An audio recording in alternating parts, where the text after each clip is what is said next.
Hello mga ate and kuya, for today's video ay flex ko lang sa inyo itong ginawa kong kamyas na suka.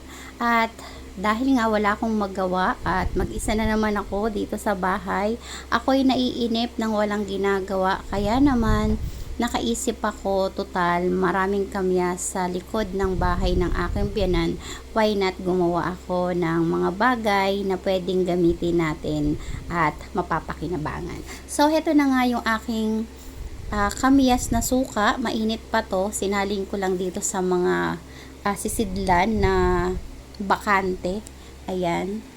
At syempre yung pinagkikatasan ng aking suka na kamyas ay ginawa ko naman siyang jelly or jam. Ito'y pwede pampalaman sa tinapay. So mainit pa yan kaya hindi ko pa siya naisasalin sa mga lalagyan.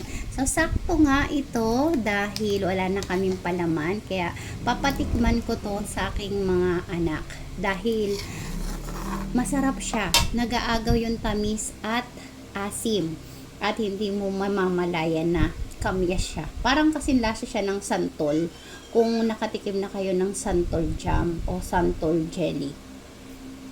Comment nyo nga, hindi ko alam talaga kung jelly ba to o jam. Basta alam ko yung walang buo-buo ay jelly. So yun lang for today's video. At kung maraming kamyas sa inyo, wag nyong sayangin, gawan nyo ng paraan. Katulad nitong suka ko. Ito'y tinikman ko, maasim din pala ito. At first time ko tong gawin, guys. Ito naman tong kamyas jam ay first time ko rin siyang gawin. Pero before, nakagawa na ako ng pineapple jam, santol jam. Yan ang nagawa ko na at na-try ko na siya noong pamang kabataan ko pa. Kabataan? Para ang tanda naman ng ate nyo. So, yun lang for today's video. I-share ko lang dahil tag-kamyas ngayon, samantalahin na natin. Mag-stock tayo ng mga kamyas. At yung iba, i-share ko rin sa inyo na kung nasaan, ganito naman yung ginagawa ko sa iba. So, ayan. Nilalagay ko siya sa freezer para kapag nagpaksiw ako, meron ako pang kamyas. So, yan. Preservative ba tawag dyan?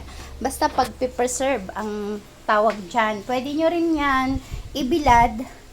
Dito kasi nagtry ako magbilad kaso tinatangay ng hangin. So, dapat may net ako na pagbibilaran. Pero dahil wala yun, kaya hindi ko na siya tirinay. Sinubukan ko na lang tong mga gawang to. Tong suka. So, ito pag lumamig ay iimbak pa siya sa aking cabinet. Wala akong cabinet. Ay, meron na. So, yun. Iimbak ko siya ng mga ilang araw bago ko siya gamitin. So, yun lang for today's video, mga ate and kuya. Salamat sa panunood at sa pagsuporta nyo. Sana inyo ito nagustuhan. Bye!